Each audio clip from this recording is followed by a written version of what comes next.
Hello bachcho, let's read out the question first. A 0.70 kg ball moving horizontally at 6 meter per second strikes a vertical wall and rebounds with a speed 3.5 meter per second.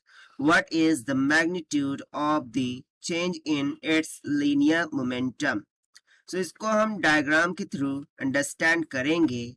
सो देखिए, सबसे पहले बोल क्या रहा है कि let's suppose कि ये वॉल है, ठीक है, इसको मैंने कंसिडर कर लिया कि ये वॉल है। अब इनिशियली जो बॉल है वो वॉल से हॉरिजॉन्टली 6 मीटर पर सेकंड की वेलोसिटी से क्या करता है, स्ट्राइक करता है। अब उसके बाद ये बॉल स्ट्राइक करने के बाद रिबाउंस हो जाता है और उसकी रिबाउंस वेलोसिटी हमने दे दिया है 3.5 मीटर पर सेकंड के बराबर। सो हमें बताना है कि चेंज इन लीनियर मोमेंटम क्या होगा। सो बहुत ही सिंपल क्वेश्चन है, चलिए स्टार्ट करते हैं हम सॉल्यूशन से। But before of that let's talk about the key concept which we are going to use here for this question. So change in momentum, उसका फॉर्मूला क्या होता है, जो भी फाइनल मोमेंटम होगा वो माइनस इनिशियल मोमेंटम। और मोमेंटम का फॉर्मूला क्या हो जाता है, मास इनटू वेलोसिटी। सो बस इसी कॉन्सेप्ट का हम यहाँ पर यूज करेंगे। तो सबसे पहले मैं फाइंड आउट कर लेता हूँ इनिशियल मोमेंटम को, and that will be equals to जो भी मास होगा वो and initial velocity. Now if you see that, so ये इनिशियल वेलोसिटी हो गई और ये उसकी फाइनल वेलोसिटी हो गई। while if you see the mass, so mass कितना गिवन है 0.70 kg के बराबर।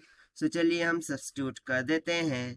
सो ये हो जाएगा 0.70 मल्टीप्लाई बाय इनिशियल कितना था 6 7 6 42, यानी कि कितना आ गया 4.2 न्यूटन सेकंड बोल दो या फिर केजी मीटर पर सेकंड बोल सकते हैं इसकी यूनिट को हम, ठीक है। देन हम क्या कैलकुलेट करेंगे, final momentum. So that will be equals to same thing होगा, बस यहाँ पर सिर्फ फाइनल वेलोसिटी हो जाएंगी ना। मास हो गया 0.70 मल्टीप्लाई बाय, ना सी इसकी डायरेक्शन ऑफ अपोजिट हो गई, यानी कि निगेटिव ऑफ एक्स डायरेक्शन, ये पॉजिटिव एक्स में जा रहा था। सो यहाँ पर क्या लिखना होगा, माइनस ऑफ 3.5 लिखना होगा। सो इसको जब हम मल्टीप्लाई कर देते हैं सो ये आ जाएगा -2.45। और यदि मैं यहाँ पर डायरेक्शन भी ले लूँ सो ये आई कैप हो जाएगा, और यहाँ पर भी हम ले लेते हैं आई कैप, ठीक है, यहाँ पर भी हम आई कैप ले लेते हैं। सो ये हो जाएगा फाइनल मोमेंटम, और इसको हम न्यूटन सेकंड या फिर केजी मीटर पर सेकंड में लिख देते हैं। सो हम फर्स्ट की भी यूनिट केजी मीटर पर सेकंड में ही ले लेते हैं, ठीक है। ये हो जाएगा केजी मीटर पर सेकंड में। अब हम फाइनली जो चेंज इन मोमेंटम का फॉर्मूला हमने लिखा था वो लगा देंगे। So change in momentum that will be equals to क्या हो जाएगा, final momentum minus initial momentum. So final momentum कितना आया था, माइनस ऑफ 2.45 आई का cap minus of initial momentum आया था 4.2 आई का कैप के इक्वल। सो ये तो ऐड हो जाएगा, दैट इज माइनस ऑफ 6.4 और 2 कितना हो गया 6 5 आई का कैप के इक्वल।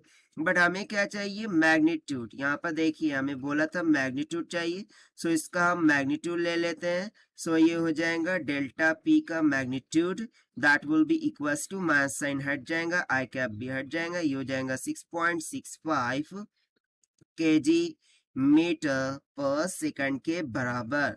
सो ये हो गया हमारा सिंपल सा आंसर, जो कि हमने सॉल्व किया है by using the conceptual formula of change in momentum and momentum से। So this is the required solution. I hope you understood well. Best of luck. Thank you.